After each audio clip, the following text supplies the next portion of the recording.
Você quer ser membro do nosso canal? Confira agora os níveis disponíveis para vocês. Lembrando que você pode evoluir sempre. Nível Prata. Além de emojis e selos exclusivos, você terá acesso a cenas extras, vídeos só para membros e conteúdo antecipado. E também terá direito de vir conhecer nosso estúdio e acompanhar pessoalmente uma gravação. Nível Ouro. Você terá direito a todos os benefícios do nível Prata, mais acesso a entrevistas ao vivo pelo YouTube, prioridade na fila para visitar nosso estúdio e brindes a cada 6 meses de assinatura. Nível Platina. Além de tudo isso que já falamos, você sempre terá suas perguntas respondidas durante o programa e seu nome citado em agradecimento. Incrível, né? Sendo membro, você também ajuda o nosso canal a continuar sendo independente e trazendo informações de qualidade para vocês. Já escolha o seu nível e venha participar do nosso time.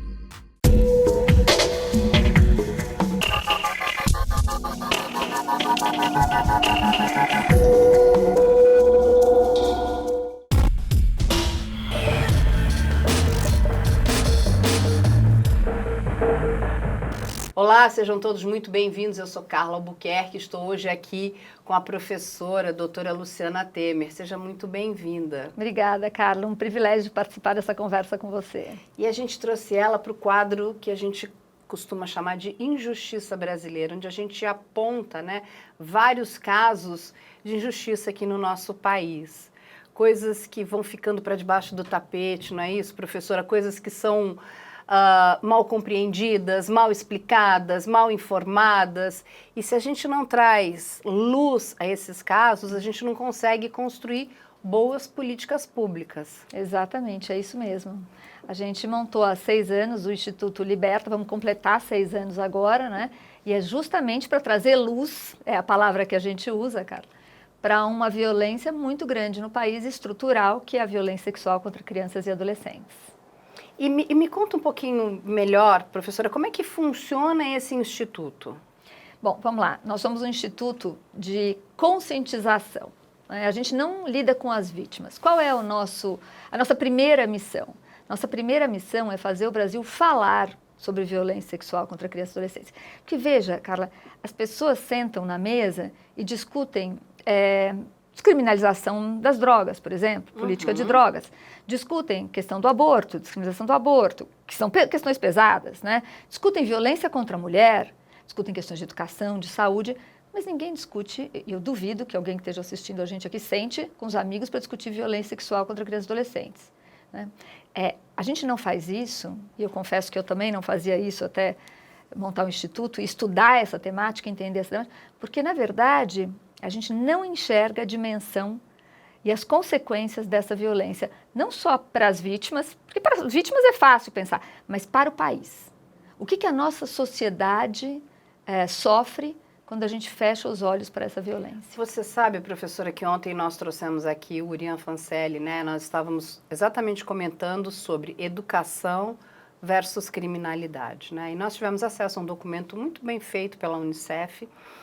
E um dos pontos levantados pela Unicef é um dos maiores problemas em relação à violência contra a criança, violência sexual, contra a criança e o adolescente, é que elas não estão, inclusive, nem preparadas, que nós deveríamos ter dentro das escolas a questão da educação sexual. E não é porque o que muita gente, de forma errada, entende como educação sexual é, eu vou preparar meu filho para ter experiências sexuais. Não é nada disso. É muito pelo contrário. É ensinar a criança como se proteger. Estou errada? Não, está certíssima. Aliás, eu escutei o Irian falando, ele é maravilhoso e a gente conversa muito sobre essa questão. Eu vou dar um dado aqui. Vamos pensar, juntar Lé com Cré juntos aqui, Vamos falar sobre dados de violência sexual contra crianças e adolescentes no país. Eu brinco muito, que na verdade é uma provocação, dizendo, vítima de estupro no Brasil e as pessoas respondem, mulher. Mulher, exatamente. Só que essa resposta está errada. Vítima de estupro no Brasil são menores de 13 anos de idade. O último dado do Anuário Brasileiro de Segurança mostra que 61,3% de todos os estupros registrados no Brasil em 2021 foram contra menores de 13 anos de idade. Estudar, para quem está nos assistindo, estudar mais de 4 meninas de menos de 13 anos estupradas por hora. Portanto, enquanto a gente estiver conversando aqui no programa, 4 meninas, pelo menos, de menos de 13 anos estarão sendo estupradas no Brasil. Muito bem. Quem é que pratica essas violências? Contra meninas e meninos, porque meninos também são estuprados, crianças. Bom, dados também do Fórum Brasileiro de Segurança Pública, registro policial. 40,8% são praticados por pais e padrastos.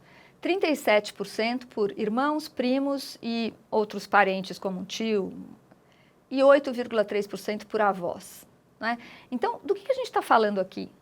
A gente está falando de uma violência que é dentro da família. Se esta violência acontece dentro da família, aonde é que esta criança pode encontrar um adulto de confiança para quem ele possa pedir socorro? E a figura do professor? Não, só vai ser o professor. Só vai ser o professor. Porque dentro de casa é impossível. É impossível. A professora, o professor, porque é o seguinte, gente, a gente tem que entender que esta violência contra crianças, violência sexual, ela é preponderantemente intrafamiliar. Portanto, se já é verdade que o silêncio impera nas questões de violência sexual, muito maior esse silêncio quando se tratam de crianças e adolescentes que são vítimas de violência dentro de casa. Mais de 75% dos estupros acontecem dentro da residência da vítima. Então, vamos lá. A gente precisa criar um espaço de proteção para essa criança. E este espaço possível é a escola. É falar com crianças muito pequenas sobre prevenção à violência e com adolescentes sobre sexualidade saudável. Porque os nossos adolescentes estão aprendendo o que é sexualidade a partir da pornografia. E a pornografia é violenta e, na verdade, ela não é um bom caminho para se aprender o que é uma relação sexual. E aí, professora, eu vou te fazer uma pergunta até antes da gente continuar. Por que existe ainda tanto tabu em relação a essa questão? A gente está em 2022.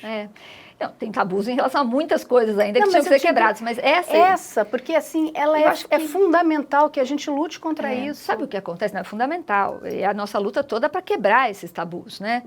Veja, quando se fala de violência sexual, eu brinco também que ninguém tem nenhum constrangimento de contar que roubaram o celular, né? Aliás, põe no WhatsApp lá, olha, roubaram meu celular. Não, mas quando alguém é vítima de uma violência sexual e a pessoa fala sobre isso, é natural que a sociedade diga, como você é corajosa, como você é corajoso, muito obrigado, porque você admitiu que é vítima. Isso já é um termo horrível, né? Admitir que é vítima de violência sexual, como se você tivesse alguma culpa. Por quê? Porque, na verdade, violência sexual não é sobre sexo, é sobre violência. Exatamente. E as pessoas confundem violência sexual como se fosse algo relacionado a sexo, e não é. É relacionado à violência pura. E é sobre violência que a gente tem que falar e que a gente fala quando a gente fala de violência sexual. Só que essa, Carla, é uma mentalidade que tem que ser transformada na sociedade. E começa com a quebra de silêncio das vítimas, não é? Acho que tem muita coisa que a gente vai poder falar aqui, quebra de silêncio, quebra de estereótipos, quem é o abusador, não é? Porque quando a gente fala do abusador, também, né, você fala quem é vítima de estupro? Mulher. Quem pratica violência sexual contra criança? Pedófilo.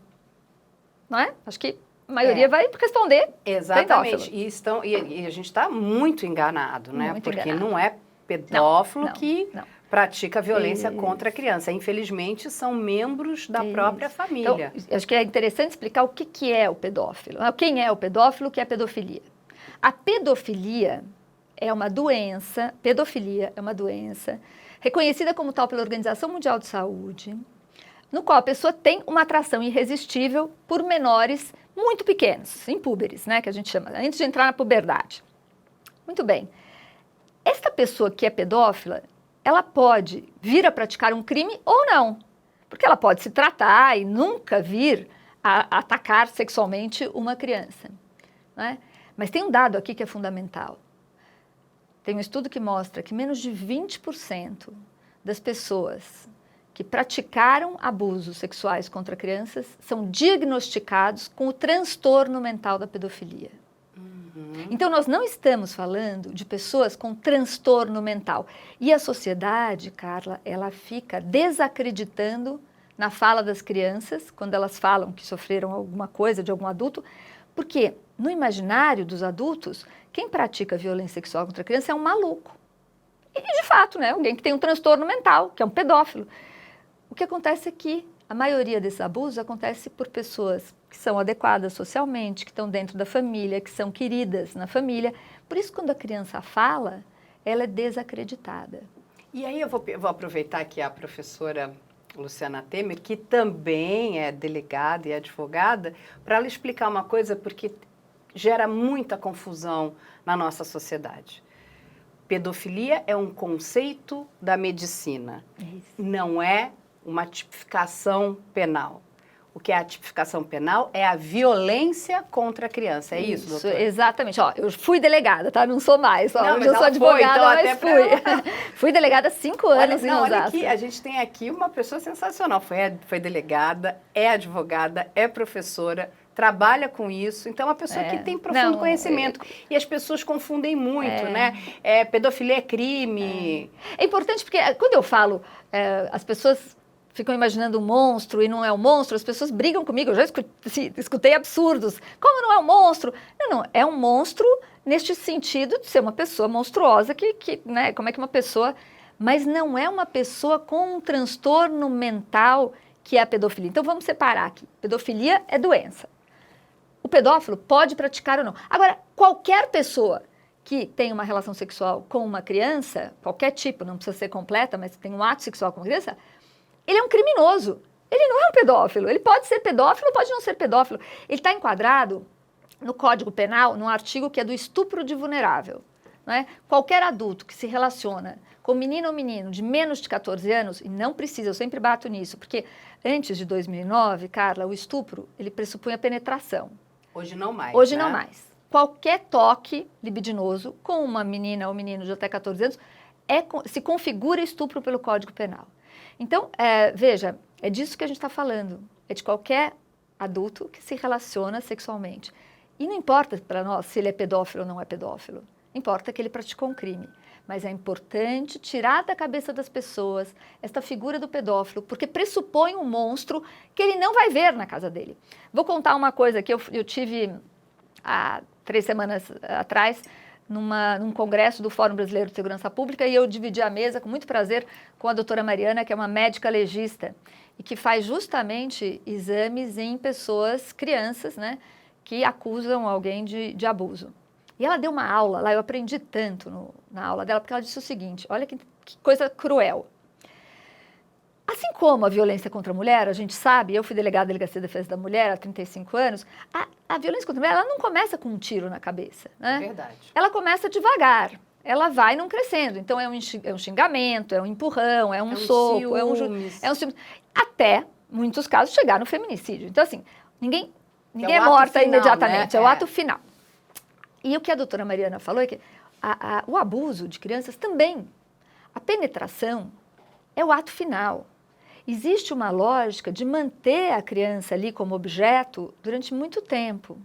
Então, ele sabe, o abusador ou a abusadora, porque há mulheres abusadoras, é uma minoria, mas tem, ele sabe que ele não deve deixar marcas.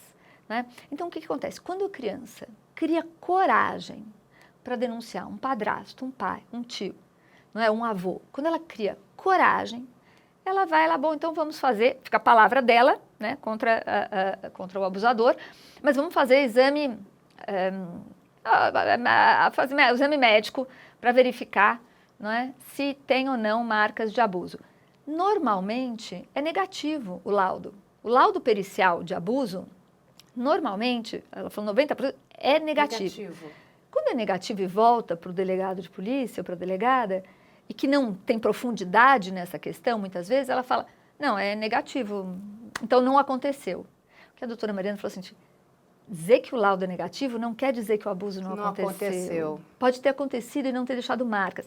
O que acontece? Essa menina volta desacreditada para as mãos do abusador, que olha para ela e fala, então, você foi contar, o que aconteceu? Mais poderoso. Mais poderoso, mais violento. Ontem saiu uma matéria em todos os jornais muito triste, né? Que era uma menininha muito nova. Ela escreve uma carta na escola, no qual ela conta o que está acontecendo, né? Que ela sofria abuso do pai e do avô. Acho que não me engano, acho que é o padrasto, não é o pai. E ela fala, Ele tocava em mim, ele colocou as partes íntimas dele nas minhas partes íntimas, eu sentia muita dor e ela escreve, por favor, eu não quero que isso aconteça mais. Olha que ela está pedindo socorro para a escola. Olha a importância de você preparar bem a escola, não só os professores, mas a escola num acolhimento, porque é uma criança muito pequena pedindo socorro. Exatamente. Você sabe que eu tenho provocado assim, que a gente deveria ter um estudo mostrando quantas das denúncias de violência, em geral, contra crianças e adolescentes, chega por meio da escola. Porque eu me lembro da minha época como delegada, que os poucos casos que chegavam de violência sexual de crianças, ou era de um vizinho, uma vizinha, ou era da escola. Né? A escola é esse lugar. O Liberta tem um trabalho muito intenso com professores da rede pública estadual e municipal de São Paulo, a gente também tem um com a rede pública do Pará. Também estamos conversando com escolas privadas, porque essa não é uma questão só de alta vulnerabilidade, é muito importante que as pessoas saibam que nós não estamos só falando de meninas de altíssima vulnerabilidade social. Esta é uma violência que acontece em todas as classes sociais. É verdade. Todas as classes sociais, com uma dificuldade, porque nas classes mais favorecidas, o constrangimento é ainda maior. Então, abafa-se mais. Muito mais difícil. Muito mais difícil. Professora, tem até um caso muito famoso, americano, que é daquela família, os irmãos Menendez. Não sei se você chegou... Eles eram filhos de um magnata, né, do Império do Audiovisual ali na Califórnia. E esses dois rapazes, eles começaram a ser abusados tanto pelo pai quanto pela mãe, desde muito pequenininho. E não era só violência sexual, era violência física. A mãe chegava a furar os meninos com agulhas. E aí, enfim, lógico, eles mais adultos, eles acabam matando os pais. E a família toda sabia, mas ninguém fazia nada, porque eram todos muito ricos e ficava aquela coisa toda abafada. Vamos contar um outro caso de gente muito rica, que a sociedade abafa? E que aí a gente sai da história do abuso para ir para uma outra grande crueldade, que é a exploração sexual. A gente está falando até agora de uma violência sexual que é o chamado e conhecido como abuso. Mas o Brasil é conhecido internacionalmente como um dos países que mais, vou pôr entre aspas, prostitui as suas meninas. É verdade, a gente põe entre aspas porque a gente não gosta desse termo, porque, na verdade, meninas não se prostituem, elas são exploradas sexualmente. Né? Então, é bem importante que se diga isso. Mas o fato é, apesar do Brasil ser conhecido e tem um mapeamento feito pela Childhood, que é uma organização muito séria também no Brasil, que lida com essa questão. A Childhood e a Polícia Rodoviária Federal mapearam mais de 3.600 pontos de exploração sexual só nas rodovias federais no Brasil. Então, veja, estou falando de 3.600 pontos só nas rodovias federais de exploração sexual. Sabe quantos registros de exploração sexual nós temos no Brasil no último anuário? 733 no Brasil inteiro. Tem alguma conta aí que não está fechada? Está subnotificada. Mas é fácil entender essa conta. Eu vou dizer para você. O Liberta encomendou uma pesquisa com o Datafolha em 2018. No qual a gente queria entender a percepção do Brasil em relação da brasileira, em relação à exploração sexual de crianças e adolescentes. Para nossa surpresa, 100% sabiam que fazer sexo com uma criança ou adolescente de até 18 anos em troca de algo, que pode ser dinheiro ou pode ser um saco de bolacha, pode ser o que for, é crime. Só que do universo de pessoas entrevistadas que sabiam ou que já tinham visto alguma situação de exploração sexual, só 24% denunciaram. Por que só 24% denunciaram neste caso? Porque não tem importância. Porque não tem importância. Porque, na verdade, é o seguinte, na nossa cabeça de culpabilização de mulheres e meninas, uma menina que tem 14, 13 anos, que está numa situação de exploração sexual, ela está ali porque ela quer. Na verdade, a nossa sociedade tem uma dificuldade de entender que esta menina é vítima. Né? E muitas vezes, Carla, a menina tem dificuldade de se ver como vítima. Porque a nossa sociedade naturalizou tanto esta violência. Mas eu ia dizer, comecei a contar essa história da exploração para falar de um homem muito rico, que é o Samuel Klein. Sim, que durante anos explorou sexualmente meninas, anos, não é? Com a conivência silenciosa de funcionários, vizinhos, motoristas, seguranças, não é? Que sabiam desta situação e que silenciavam. Até as pessoas podem dizer, eu até escrevi um artigo na época sobre isso para a Folha, as pessoas falam, bom, mas o funcionário tem medo de perder o emprego e tal. Até entendo. Mas e o vizinho? O vizinho do prédio rico lá do Guarujá, que se incomodava com a fila de meninas que ficava na porta esperando por ele. Mas professora Luciana, perder o emprego no caso desses eu acho que é assim, é uma dádiva. Porque trabalhar para um homem desse, eu até entendo, as pessoas têm contas para pagar, enfim, tem muitas dificuldades. Mas você trabalhar para um homem que você sabe que está explorando meninas sexualmente... Então, mas esse homem, desculpa, agora eu vou te dizer o seguinte, este sujeito faz parte daqueles 80 e tantos % que não denunciam, porque acham que o problema não existe, que não existe crime ali. Porque, é isso que eu estou dizendo, quando você junta a pesquisa Datafolha, que mostra que só 24% denunciaram, portanto, eu sou ruim de matemática, mas 70 e tantos % não denunciaram. Sim, 76%. Né? 76%, eu não me arrisco aqui, que eu vou de errar. 76%. Este segurança aqui está na conta desses 76%. E esse cara não está sozinho, porque ele está junto com o vizinho do prédio rico do Guarujá. Então, o que eu quero dizer é o seguinte, existe toda uma mentalidade. Abuso e exploração são invisibilizados no país por razões diferentes. O abuso, ele é invisibilizado por ser uma violência intrafamiliar. A exploração é invisibilizada porque a vítima é culpada pela situação na qual se encontra, pelos olhos da nossa sociedade. Olha, a gente tem decisão judicial do Superior Tribunal de Justiça, no caso de um fazendeiro que teve relação sexual com uma menina de 12 e uma menina de 14 anos, no qual aparece a seguinte frase: as meninas, quer dizer, não há crime e tal, não sei o que, as meninas eram prostitutas conhecidas da cidade.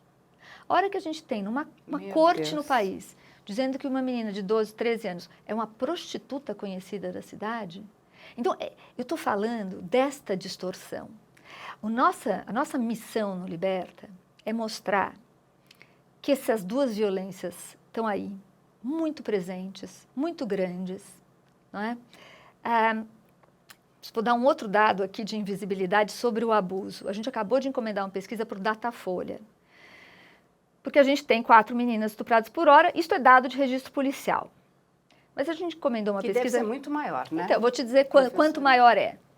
A gente encomendou essa pesquisa com o Datafolha para justamente entender o silêncio, o tamanho e o silêncio desta violência. O resultado da pesquisa Datafolha, para quem quiser dar um Google, vai achar facilmente, 32% das pessoas entrevistadas, todos maiores de 18 anos, homens e mulheres de todas as classes sociais, 32% reconheceram que foram vítimas de alguma violência sexual antes dos 18 anos. A gente está falando de 1/3 da população brasileira, que dá hoje 68 milhões de pessoas. Não é? É muito alto esse número. É muito alto esse número. 1/3 da população brasileira foi vítima de alguma violência sexual. Muito bem. Deste universo de pessoas que foram vítimas, 11% denunciaram. E mais assustador que isso, eu acho, só 26% tiveram a coragem de contar para alguém. A gente está falando de uma irmã, uma mãe, não tem coragem de contar o que viveu, né? E aqui eu quero explicar que essa pesquisa foi feita, como a gente sabia, com muito cuidado. Então, foi entregue um tablet, a pessoa só identificava se era homem, mulher, a idade, nível de... e respondia anonimamente. Porque se você fizer a pergunta assim, você não extrai, né? Então, olha o tamanho desta invisibilidade. Então, a gente está falando de uma invisibilidade que é essa do abuso e de uma invisibilidade gigante que é da exploração sexual, por razões diferentes. Aqui é porque a sociedade realmente não vê a menina, que é a maioria das vítimas, como vítima. Mas, professora, aí também a gente tem uma outra questão que eu acho que ela é muito importante, ela é preponderante, que quando a gente esbarra também na questão da justiça. A gente teve esse caso aí, esse infeliz caso dessa menina de 11 anos, que teve o aborto legal negado pela própria promotora e juíza, aonde a juíza ainda pergunta para uma criança que tinha acabado de fazer 11 anos, se ela não aguentava segurar mais um pouquinho. E meio que deixando a entender que aquilo tudo que aconteceu foi consensual. É um absurdo. Uma criança não sabe o que é consensual. É um absurdo. E assim, tem a mãe, aquele horror que aquela menina passou. A gente está falando de uma pessoa, de uma magistrada, que deveria estar ali para defender os direitos daquela criança.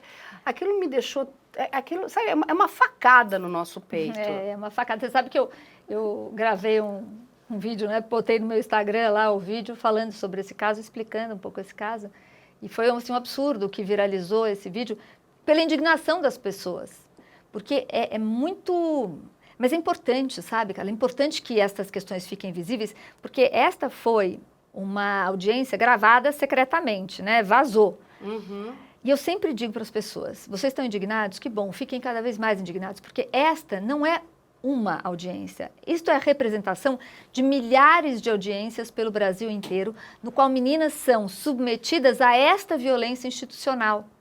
Porque a gente está falando de uma violência que começa como uma violência intrafamiliar, né? Uhum. Mas que ela segue uma sequência de violências institucionais. Exatamente. Que é a negativa do aborto, no caso do hospital, que é a violação por parte do sistema de justiça do direito que esta menina tem de fazer o aborto. Então, é esta e mais milhares de meninas que estão exatamente na mesma situação.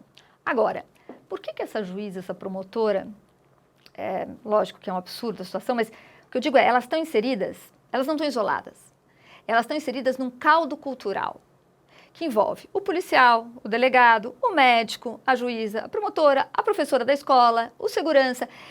A gente precisa fazer o Brasil falar sobre violência sexual. Porque o que acontece? Eu dou aula na PUC. Tem alguma matéria específica, alguém que trate especificamente desta violência para preparar delegados, juízes, advogados e promotores que vão sair dessa faculdade? Não tem. Agora, na faculdade de pedagogia, que forma professores e professoras que vão lidar com essas crianças vítimas de abuso, tem essa matéria específica? Não.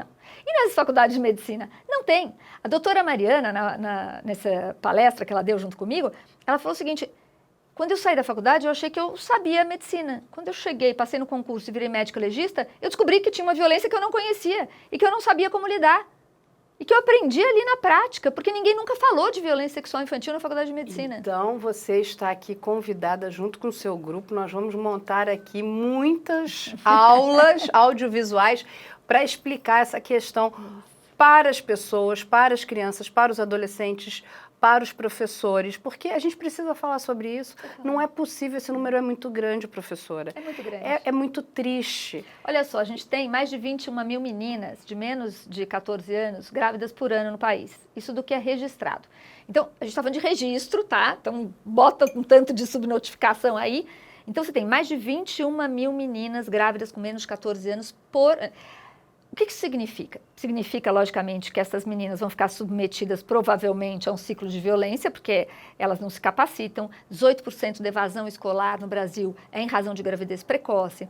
O Brasil tem níveis absurdos, inaceitáveis de gravidez na adolescência. Mas eu vou dar um dado aqui que pode atingir algumas pessoas que não estão ligando para o que a gente está falando. Tem um estudo do Banco Mundial que mostra que o Brasil deixa de produzir 3,5 bilhões de dólares em razão da gravidez precoce. Olha só, nos afeta Dado econômico. Economicamente, né? Então, se já não valesse pela questão toda da violência, temos aí, inclusive, uma violência econômica. Exatamente. Que país nós seríamos se cuidássemos melhor das nossas crianças? Mas, E a gente, o que vocês estão propondo não é nada do outro mundo. É educação. Educação. A gente tirar, sabe, essa venda dos olhos das pessoas, é parar de achar que esse assunto é um tabu, né? Temos que conversar. E aí não são só as escolas, a gente também, vamos lembrar aí do caso do João de Deus, quantas adolescentes esse homem não estuprou? Claro, mulheres e adolescentes. Usando, né, por debaixo do manto da religiosidade, também com a conivência institucional de juízes, promotores, policiais. Essas mulheres todas, elas ficaram desacreditadas. Olha que tristeza. Aí ninguém sabe para onde que vai pedir ajuda. Essa coisa do desacreditar a vítima é muito terrível e cruel na nossa sociedade. Porque quando você vê vítimas que são destruídas moralmente, quando fazem uma denúncia, você desencoraja outras vítimas a denunciarem. É lógico, se eu vi que a moça ali denunciou e ela se deu muito mal, nada aconteceu e ela ainda ficou exposta, por que eu vou me expor? Né? Agora, a gente tem uma campanha no Liberta, eu convido todos a conhecerem o nosso Instagram, Eu Liberta, e o site. A gente vai colocar muito aqui. É o site que tem muitas informações, o site tem, assim, desde quem quer fazer uma tese de doutorado, até quem quer entender como falar com os filhos. A gente tem muita informação no site. Mas, assim, a gente tem uma questão que é uma voz chama a outra. A gente tem uma campanha que fala, uma voz chama a outra. Eu convido todos e todas e todes a começarem a falar deste assunto no seu ciclo mais próximo. E vamos ver quantas pessoas vão contar histórias para vocês. Ou talvez você possa se libertar e contar uma história. E outra campanha é o Falar Liberta. Porque, como diz a Vera Iaconelli, num seminário que nós fizemos juntas sobre violência sexual, nós somos seres de linguagem. E a cura começa a partir da fala. Não é? Se a gente não fala, a gente não cura. Porque é terapêutico, professora, Terapêutico. não é? A gente está falando, é difícil naquele primeiro momento você mexer numa ferida, né? Que é... Claro, duríssimo. Que deve ser muito angustiante para quem sofreu violência. Agora, quando você começa a falar, você coloca aquilo para fora, você transforma, né, todo aquele mal em algo que possivelmente vai se tornar bom e vai ajudar muitas outras pessoas. Claro. É isso que a nossa sociedade precisa entender. E assim, mas existe também, e aí é a pergunta que eu quero lhe fazer, assim, as pessoas que deveriam estar pensando essas políticas públicas ignoram esse assunto também. Também. Mas aí é interessante, né? Porque eu falo um pouco da minha trajetória. Eu fui delegada de polícia, eu fui secretária da Juventude do governo, primeiro governo do Alckmin. A Secretaria da Juventude tinha a FEBEM ligada à pasta, não era a Fundação Casa à época, ainda era a FEBEM.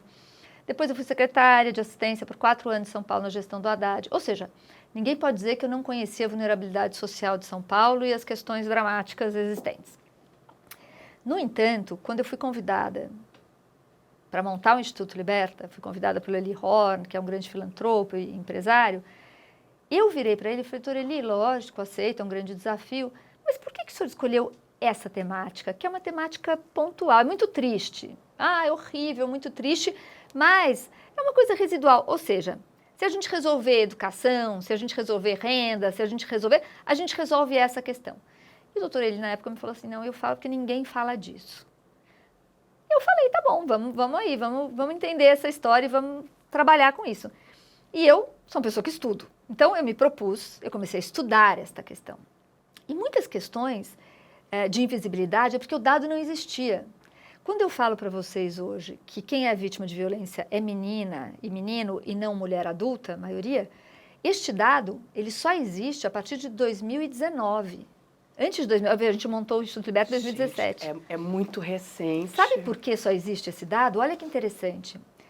Todo ano, o Fórum Brasileiro de Segurança Pública, que é um pessoal qualificadíssimo, solta o anuário brasileiro com todos os dados de maior comunidade. Há muito tempo já o Fórum comprou a briga da violência contra a mulher e vem enfatizando que a vítima de estupro é mulher, por isso até que está no imaginário das pessoas e tal, vítima de estupro é mulher.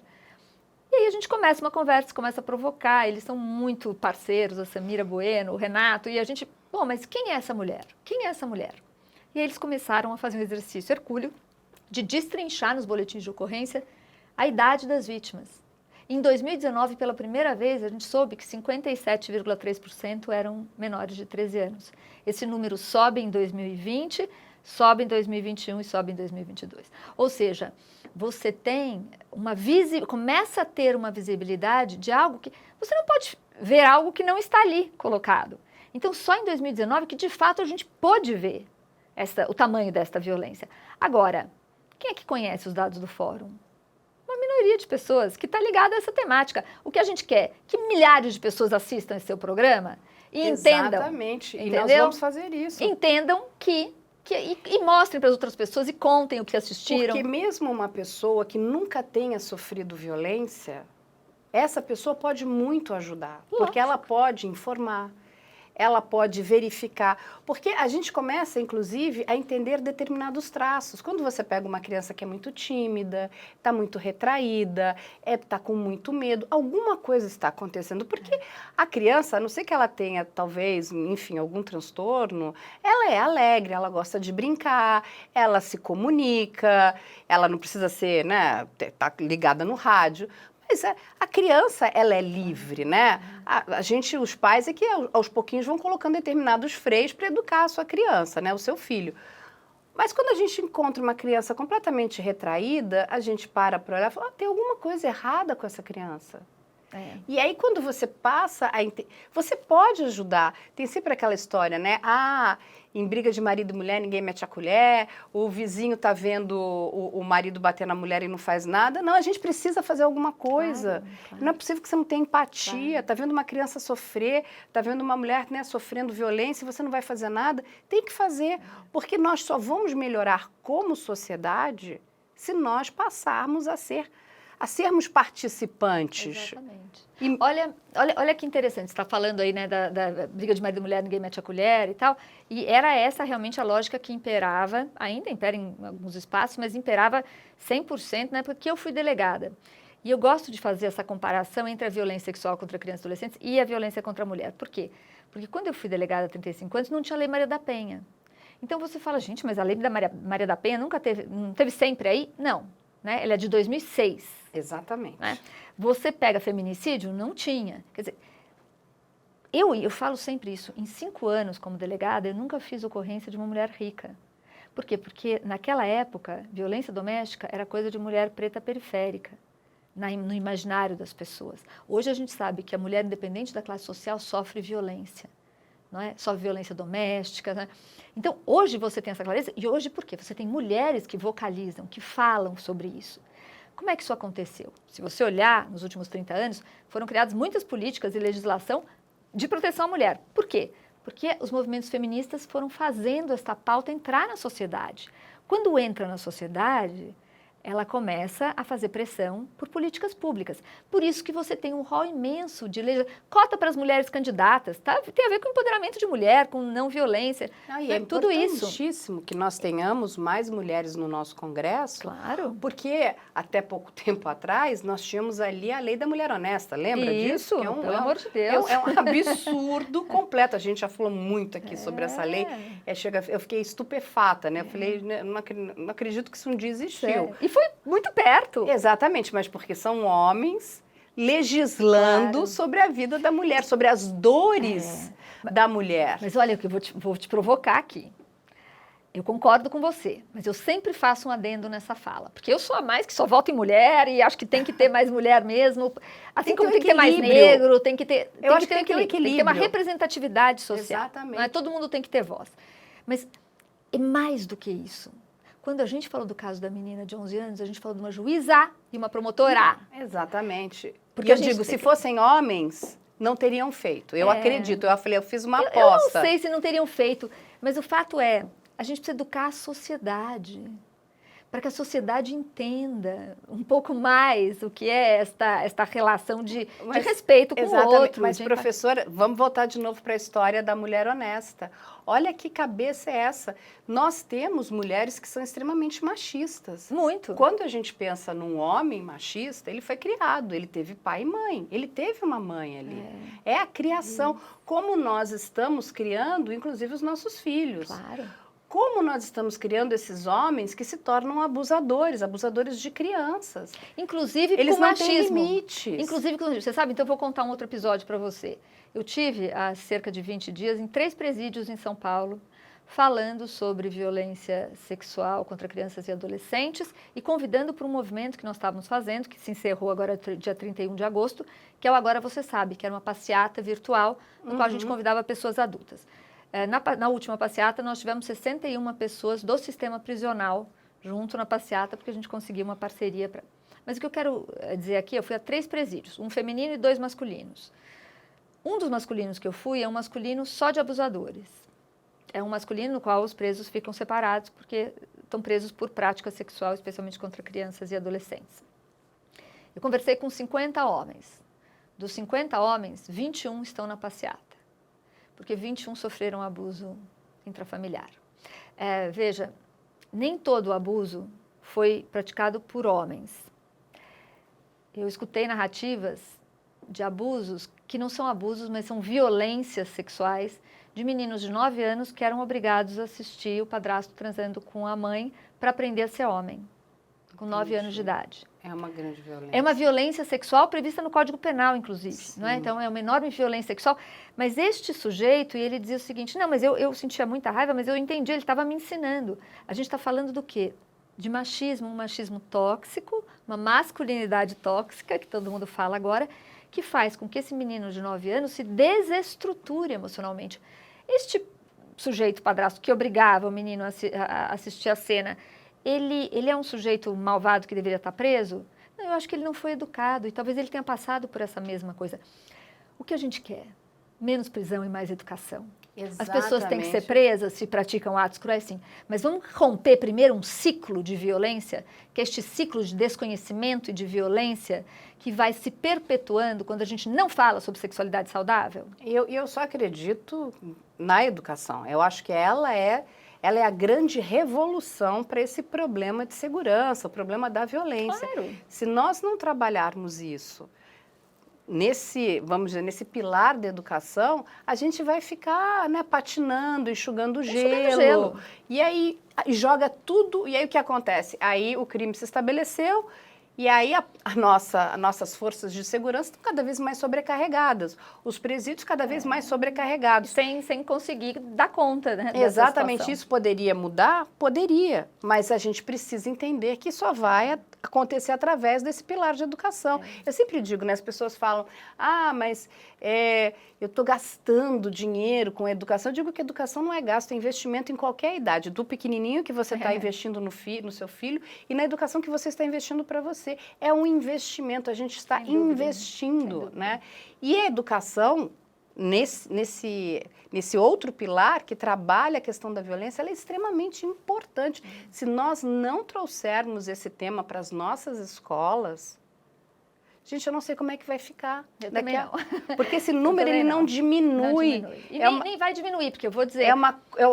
sabe, ela é uma reta que está ali numa ascendência. Mas está ascendência porque tem muitas nuvens, a gente não dá tempo de conversar sobre tudo no tempo que a gente tem, mas a gente tem que enfrentar a questão da pornografia também. Então você tem situações hoje de meninos e meninas que vão para a biblioteca das escolas assistir filme pornográfico.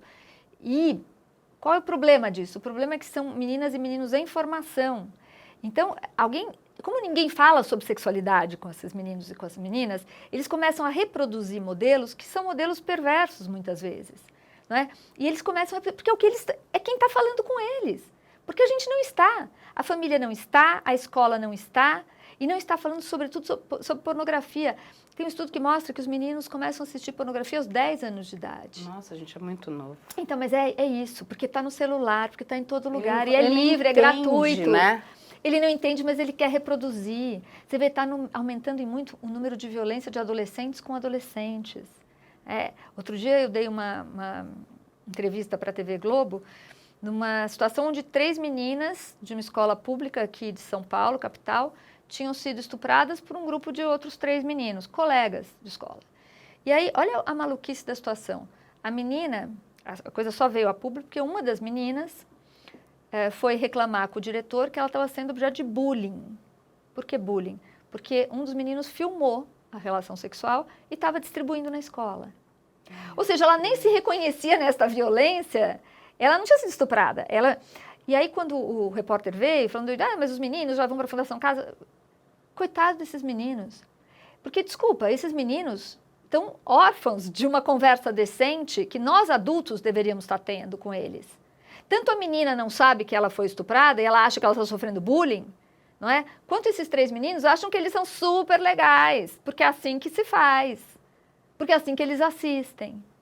Então, a gente precisa, nós adultos responsáveis, precisamos sair deste lugar de constrangimento e falar abertamente com crianças pequenas sobre prevenção à violência. E aí não é falar sobre violência nem sobre sexo, mas há formas muito bem elaboradas hoje para tratar dessa prevenção com crianças e falar com jovens eu digo aqui a partir dos 12, 13 anos de idade, sobre o que é sexualidade saudável, para que eles possam fazer suas escolhas. Então, a escola não é só um lugar de português, matemática, história e geografia. É lugar de formação. A família é o grande formador? Sim. Mas a gente está falando também de um país de altíssima vulnerabilidade social. E a escola é importantíssima. A escola é importantíssima. Professora, ela é muito importante. E nós precisamos melhorar as nossas escolas, a formação desses nossos professores, a formação do quadro de pessoas que trabalha dentro dessas escolas, porque não são só os professores, é da pessoa que está, o vigia da porta, que está olhando, que está percebendo alguma coisa errada e que pode vir ajudar. mas que muitas vezes se cala e se esconde, né? Esse material que a gente recebeu do pessoal da Unicef é muito triste, né? Porque ele também aponta um outro dado, que é a questão da evasão, né? Principalmente dessas crianças mais vulneráveis da escola, porque elas têm medo do ir e vir. Elas não sabem o que pode acontecer com elas no trajeto até a escola. Olha como as nossas crianças, elas estão muito desprotegidas.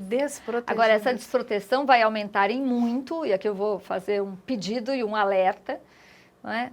Se a proposta de educação domiciliar que está tramitando no Senado Federal for aprovada. Já passou pela Câmara e agora está no Senado. O que é a educação domiciliar? É a possibilidade de não mandar mais os seus filhos para a escola. Veja os dados que a gente tratou aqui. Mais de 75% dos estupros são em casa. Vou dar um dado aqui de um estudo americano. Tem um estudo feito por uma pediatra americana, Barbara Knox, na Universidade de Wisconsin, onde ela estudou violências não só sexuais, mas violências de toda a ordem físicas contra crianças e adolescentes, mas violências muito, muito graves, inclusive com letalidade, chegando à morte da criança. Foram 5 centros pediátricos estudados, e desses 5 centros pediátricos estudados, constatou-se que 25% dessas crianças nunca tinham sido matriculadas na escola porque estavam num sistema de homeschooling, ou seja, educação do... E 47% tinham sido retiradas da escola para regime de homeschooling. Muito bem, quando eu digo isso, as pessoas que defendem a educação domiciliar, e tem muita gente boa e famílias boas que acham que é melhor educar em casa e tal, falam, você está dizendo que todos os pais que querem educar em casa são abusadores? Não, de jeito nenhum, tem gente muito boa que acredita que esse é o melhor caminho. O que eu estou dizendo é que se não for o caso destes pais e desta criança, esta criança vai ser torturada por anos sem ninguém ver. Porque tinham crianças que ficaram 8 anos em sistema de tortura. Porque quando você não manda a criança para a escola, ninguém vê a violência que está acontecendo. É verdade. Então, é fundamental que a gente não permita que se aprove o homeschooling no Brasil. E além do mais, né, Luciana, aqui tem uma questão, nós somos seres sociáveis. Claro. A escola tem um outro fator muito importante de socializar aquela criança. Vai ficar o quê? O tempo inteiro dentro de casa? Não, mas você sabe que logicamente, eu concordo 100% com o que você está dizendo, mas eu já abandonei esse argumento, porque não me interessa, é uma questão pedagógica. Eu acho um absurdo, eu jamais deixaria os meus filhos em casa. Mas vamos imaginar que a pessoa ache bom. Tá bom, a questão não é achar bom ou não achar bom. A questão é, se tem uma criança que pode ficar submetida à violência sem ninguém ver, nós não podemos aprovar isto. Porque verdade. Entendeu? Se tiver uma criança, é uma responsabilidade da sociedade. A sua família é ótima, que bom. Mas tem outras tantas que não são. Tem um exemplo até melhor. Quando aquele incidente horroroso com as Torres Gêmeas nos Estados Unidos aconteceram, as pessoas, elas andavam livremente pelos aeroportos, né? Mesmo quem não ia viajar, podia entrar no gate, esperar até no embarque, né? Quando a pessoa entrava ali no finger. Isso tudo era permitido. Bastou aquela coisa horrível, aquilo foi terrível, foi um ato de terrorismo, para que todos nós tenhamos que passar por raio-x, sejamos identificados, mas eu não sou terrorista, não interessa, todo mundo agora vai passar por isso, para que isso nunca mais aconteça. Então, se a gente entende esse lado, que é uma questão de segurança de muitos... Adorei o seu exemplo, vou começar a usar. Por que a gente não entende esse outro? Entende? É isso, porque olha... Você se chateia? Às vezes, tudo bem, vou ter que chegar um pouquinho mais cedo, e não sei o que lá. Mas você entende por que você está passando por aquela revista. Para que aquilo nunca mais aconteça. Aquelas pessoas todas morreram num ato de terrorismo. Então é o seguinte, várias crianças são abusadas. Então se isso aconteceu com 1, 2, 3, 50 mil... não é para acontecer nunca mais. A escola pode ajudar essas crianças, a escola pode salvar a vida dessas crianças. Pode mesmo. Porque o que as pessoas também não entendem, professora Luciana, é que uma criança abusada, ela tem marcas profundas. E temos depois ali na frente, um número muito grande de adolescentes que acabam cometendo suicídio. Sim. Porque, depressão, suicídio, tem muita conexão com violência. Então, a gente precisa parar, né, de ser essa hipocrisia. E eu acho que é uma hipocrisia e é um não enxergar, porque eu falo sempre, gente, eu nunca fui hipócrita, eu sempre enfrentei os temas importantes, mas eu acho que sobre a violência sexual contra crianças e adolescentes tem tantos véus que que a gente tem que ir tirando um véu aqui, um véu aqui, um véu aqui, São muitas para enxergar camadas. muitas camadas. Aí você olha e fala, peraí, mas então depressão pode ter relação com violência? Suicídio pode ter, né? Evasão escolar pode ter relação com violência sexual? Gravidez na adolescência tem relação com violência? Quer dizer, você vai fazendo todas as conexões e vai falando, peraí, não, isso aqui é muito estrutural. Essa violência é estrutural e muito danosa para a sociedade brasileira, para além de ser extremamente danoso para a vítima em si, né? Eu falo sempre que o abuso, ele acontece em todas as classes sociais, mas com consequências, às vezes, diferentes, porque a menina de uma classe social mais privilegiada, ela tem uma rede, às vezes, de proteção, que de alguma forma tem uma super psicóloga, vai tratar, aí também vão abafar, manda a menina para estudar fora, enfim, tem uma rede ali, tem uma tia, tem sempre alguém que dá um anteparo. Às vezes, na alta vulnerabilidade, essa menina vai ficar sujeita a essa violência sem conseguir encontrar esse respaldo, né? E vai engravidar, e vai entrar para exploração. Não é não é um destino certo, né? A violência não marca ninguém. Ninguém se define pela violência sexual ou não sexual que sofreu. Mas eu falo que as pessoas que sofreram violências sexuais graves têm que ser muito resilientes para passar por esta violência sem um respaldo, sem uma ajuda. E a maioria das meninas que sofrem essa violência, e meninos também, não tem esse respaldo. E aí você tem todas as consequências sociais de... essa pessoa fica sem chão, né? E sem estrutura emocional. Sabe que tem uma pesquisa que foi feita em Los Angeles com a população em situação de rua, que mostra que se há um denominador comum desta população, é justamente ter sofrido violência sexual na infância ou na adolescência, porque isso é muito desestruturante. Né? Então, a gente precisa olhar para esta violência de uma forma a enfrentá-la, a entender todos os males que ela pode causar socialmente. Inclusive esse dado que eu dei, né, de 50 abusadores, 21 reconheceram que foram vítimas de violência sexual. Né, é muito duro. Eu tô fã do seu trabalho, quero poder ajudar muito aqui, todos nós, eu acho que o canal quer ajudar muito.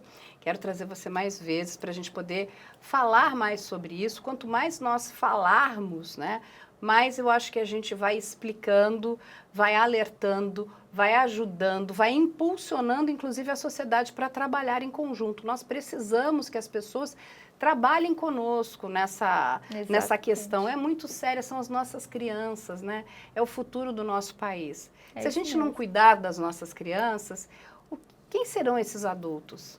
Que país é esse que a gente está construindo, né? Cheio de marcas, cheio de vulnerabilidades, de tristeza, de amarguras, porque é muito triste, sofrer violência é muito terrível, Luciana. É muito terrível.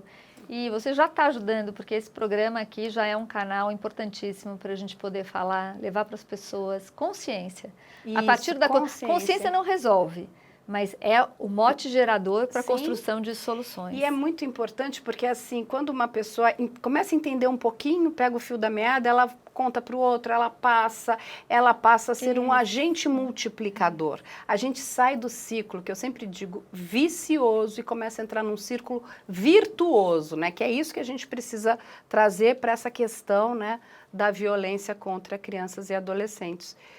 Luciana, muito obrigada pelo seu tempo. Hoje aqui nós conversamos aqui com a professora Luciana Temer, que é do Instituto Liberta. Muito obrigada. Ela é professora da PUC também, não é isso? Sim, claro. E ela vai voltar aqui muitas outras vezes, porque eu faço questão. Quero também deixar aqui, a gente vai deixar aqui todas as redes sociais do Instituto Liberta, para que as pessoas possam ter acesso.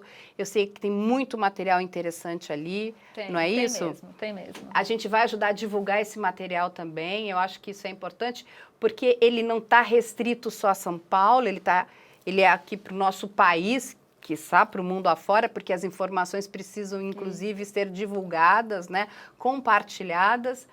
E aqui também vão ficar as nossas redes sociais, o nosso e-mail que vocês conhecem, que é op@medialand.com.br. Quem tiver mais dúvidas, por favor, entre em contato conosco, entrem em contato com o Instituto Liberta. Eu acho que ele está de portas abertas, não está? Não exatamente. Não, mas abertas para enviar brincando. informação. Eu tô brincando porque a gente, na verdade, hoje não tem nem sede, a gente está virtual funcionando. Não, por isso que eu tô brincando. Mas não. virtualmente as pessoas Lógico, conseguem, né? As pessoas conseguem acessar. Tem um e-mail de contato para falar com a gente, sim. Só queria deixar bem claro assim, a gente não lida com vítimas. Eu só estou fazendo esse alerta. É troca de informações, Troca não é de isso? informações. Troca de informações. Isso. Porque muitas pessoas nos procuram e é duro para a gente, mas assim, a gente não tem a menor estrutura para lidar com as vítimas. E assim, mas, tem que entender que as vítimas precisam procurar a delegacia da mulher, não é isso? As ou delegacias então, especializadas. Delegacias especializadas, ou às vezes ela não quer denunciar, viu? Mas ela tem que procurar um apoio. Então, eu digo o seguinte, às vezes é muito difícil denunciar, porque às vezes é um parente querido, é muito difícil, a gente entende que é difícil. Mas tem que buscar ajuda, tem que buscar proteção. E, sobretudo, pais e mães, acreditem quando uma criança diz que está desconfortável numa relação com um adulto. Isso é fundamental. E a gente aqui faz também um trabalho que eu acho que é bem interessante quando a gente recebe, né, esses pedidos de ajuda. Nós também não somos uma delegacia, nada disso, mas a gente passa informação de como aquela pessoa consegue chegar aonde ela precisa. A gente né? tem isso, inclusive, no site, como é que você tem que procurar, quem você tem que procurar. Exatamente, uma assistência social, uma delegacia especializada, uma delegacia da mulher, e mesmo se você não tiver nada disso, uma delegacia de bairro, não é? Ou procurar a professora na escola. A gente também já recebeu aqui alguns e-mails de adolescentes pedindo ajuda, né? O que eu faço? Mas também a gente já recebeu aqui algumas mensagens que são muito, eu acho que são gratificantes, né? Inclusive de mulheres, aí já mulheres mais velhas, que mandam mensagens: esse é o primeiro Natal que eu não apanhei, esse é o primeiro aniversário que eu consigo sorrir. E isso é muito, muito, muito gratificante quando a gente sabe que, de alguma forma, a gente está ajudando essas pessoas. Sem dúvida. A gente fica feliz só com as mensagens que a gente recebe dizendo: graças ao Liberta, eu consegui falar pela primeira vez sobre a violência que eu sofri. Isso já é grandioso. Professora, muito obrigada pela sua participação. Ela é muito importante. Eu que agradeço muito. Obrigada.